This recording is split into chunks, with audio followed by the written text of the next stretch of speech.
Convite, né? Queria começar falando uma coisa que todo dia eu me surpreendo, que eu nunca achei que ia passar na minha vida.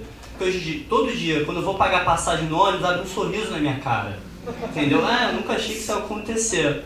E aí acho que aí é porque ali eu lembro de algo que eu acho que foi a maior conquista desse processo todo.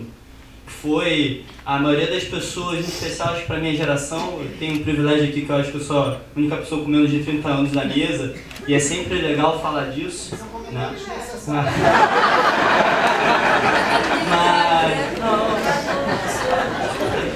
Mas eu acho que é interessante falar disso, porque a minha geração se convenceu, antes de mais nada, né, que se vai pra rua conquista um direito.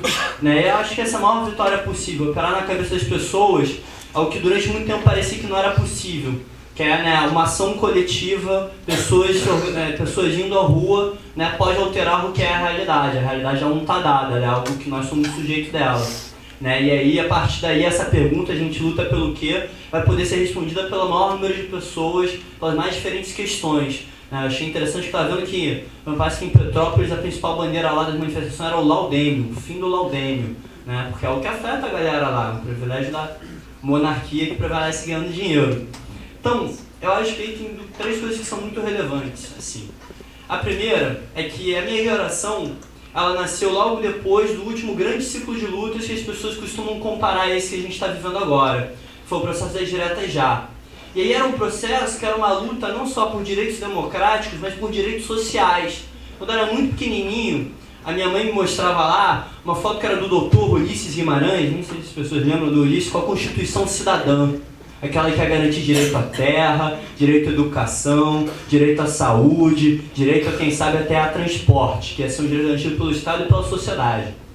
O problema é que nos últimos 20 anos, a minha geração vivenciou uma outra lógica, que era, olha, o direito à educação não está garantido, né? O direito ao transporte também não, nenhum dos direitos estava garantido. Então vamos lá fazer um plano de saúde, né? Vamos comprar um carro, vamos fazer aquele esforço. Não, meu filho, você não vai para a escola pública não, vamos juntar uma grana para você ir para a escola particular. Havia uma lógica muito clara de que era necessário, né, assim, se os direitos não são garantidos, então cada um individualmente vai competir para tentar se virar e vai pagar para ter aquela qualidade que o Estado é incapaz de conceder, porque o Estado não serve para isso.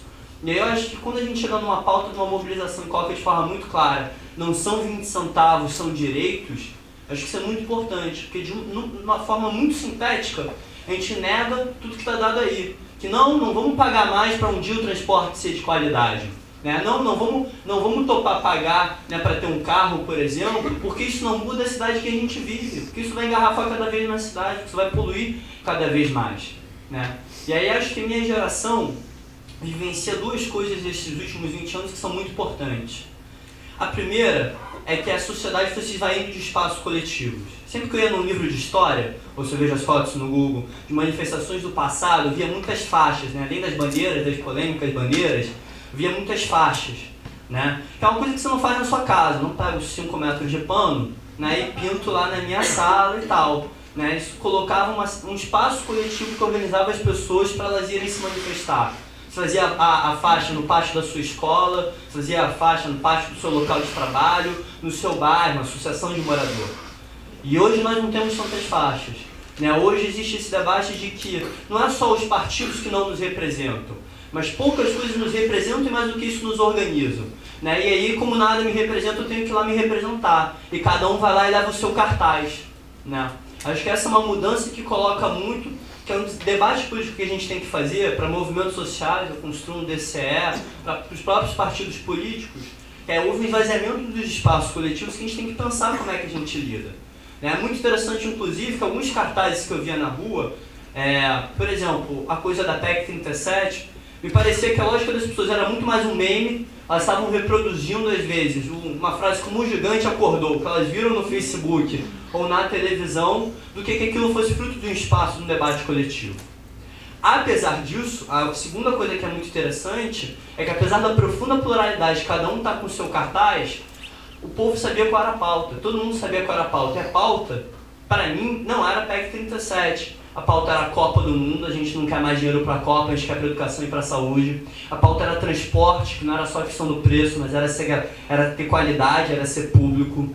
né? A pauta era a violência policial, que eu acho que foi o principal fator que levou as pessoas a se mobilizarem e fez a gente ir de 100 mil para 1 milhão na rua aqui no Rio de Janeiro, né? Eram pautas que estavam dadas, que são claramente colocadas pelo seguinte: é muito difícil, durante muito tempo, eu cresci ouvindo, tinha uma lógica de que o Estado não poderia garantir a qualidade da educação, da saúde, etc. A gente, por exemplo, teve uma greve ano passado e o debate era que não podia porque não tinha dinheiro. Eu tive que ouvir, né, e todo mundo que construiu a greve das universidades públicas, como a minha professora, que está aqui, né, tinha que ouvir que não dava para pagar a conta. A gente sabe que isso é mentira, a gente sabe que o Estado não investe na educação, na saúde, né, os 25% que deveria investir aqui o Estado, os 10% do PIB para a educação, no caso do governo federal, os 25% do município, perdão. Né. O Sérgio Cabral não investe os 6% do orçamento que deveria ir na UERJ, porque eles estão pagando dívida externa, porque eles estão pagando dívida pública. Mas esse é um debate difícil de fazer com as pessoas. Dívida é uma coisa abstrata. O problema é que quando qualquer moleque chega numa escola e a escola dele é ruim, a escola dele está caindo e o professor dele ganha mal, e ele vê gastarem 1 bilhão no Maracanã para reformar agora para a Copa, que já tinham gastado para reformar no Pan-Americano, e que vão gastar de novo para a Olimpíada, a gente entende que o problema não é a falta de dinheiro, o problema é quem gera os recursos e quem decide aonde o Estado investe, quem é que controla o Estado. E esse é um debate muito importante, porque teve algo que foi muito constante, que foi todas as cidades, em todas as capitais, em muitas cidades de médio porte, o Estado foi um dos principais alvos das manifestações. Os palácios foram cercados, as assembleias legislativas foram cercadas. O Estado, de forma muito clara, apareceu como algo que, ao invés de garantir direitos, que era a pressuposição quando a gente já construiu a democracia lá há 20 anos atrás, o Estado hoje ele serve para violar e para combater que as pessoas lutem e conquistem por direito. Acho que aí a pauta da violência policial ela é fundamental. Porque muita gente, por exemplo, da UFRJ, quando a gente ia debater a questão da violência policial, que a gente ia debater, né, que uma parcela relevante dos jovens pobres e negros é assassinada todos os anos, e as pessoas, sei lá, não iam no debate, o debate tinha 50, 30 pessoas, no momento que elas vão para o centro da cidade e vem o centro da cidade sendo pacificado, entendem que quem dá, né, que a bala de borracha ali está cumprindo o papel, que na mesma semana vai cumprir na Maré, mas na Maré a bala vai ser de verdade, ela vai entender o papel da polícia. Ela vai entender que a polícia no Brasil e no Rio de Janeiro não serve para garantir direitos, né, que entre a segurança, a vida e os direitos das pessoas e a propriedade que está sendo depredada, a polícia vai de forma generalizada atacar as pessoas. E que aí a polícia vai cumprir o que ela fez no centro, o que ela faz todos os dias nas favelas. E isso é algo fundamental. Isso demarca, por exemplo, um debate que, né, a mídia teve que fazer, que era, não, a manifestação tem os bonzinhos e os maus. Mal é aquele cara que quebra as coisas. Bonzinho é o desfile cívico com a bandeira do Brasil. A gente tem que ter clareza por que 1 milhão de pessoas levam a bandeira do Brasil. É porque é a única bandeira que 1 milhão de pessoas possuem em comum.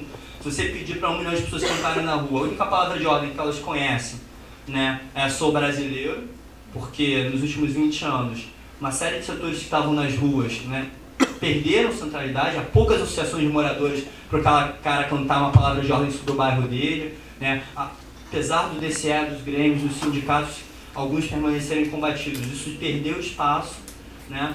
Mas, para além disso, da coisa dos bons e dos maus, você vai ver o que as pessoas atacavam, não teve nenhuma escola na Presidente Vargas que foi atacada. A Previdência Social, que tinha uma vidraça linda, dava para fazer um vandalismo fantástico, né, permaneceu intocada. O que as pessoas quebraram? As pessoas quebraram os bancos, as pessoas quebraram os pardais, as pessoas quebraram, né, a polícia, tentaram ali quebrar, mas a polícia foi mais hábil em quebrar os manifestantes, né? E isso coloca o seguinte, ali não é só porque os bancos representam um sistema capitalista, mas tem um sentimento genérico, não só anti o Estado, mas ao conjunto de coisas que as oprime, que é os bancos, para quem não sabe, são um dos maiores motivos, um dos maiores réus em processo da população da Defensoria Pública. Eu aprendi isso num dia desse, num debate na Defensoria Pública que a gente estava fazendo, entendeu? Então existe um sentimento generalizado de que a forma como o mundo está hoje não nos garante a vida que nós merecemos e que nós queremos. Que a forma como a cidade é organizada hoje, de forma desigual, né, de forma profundamente excludente, não nos interessa. Aí a gente tem 2 desafios. O primeiro desafio Um que eu fiquei muito contente, que é, se a gente começou a ir para a rua de forma individual, claro que as redes sociais ajudaram para isso, agora a gente tem o desafio de organizar espaços coletivos novos. E aí na semana, eu tô até perdendo tempo, todo dia tem manifestação, a gente fica sem saber quando é que é fim de semana, quando é que é semana, né?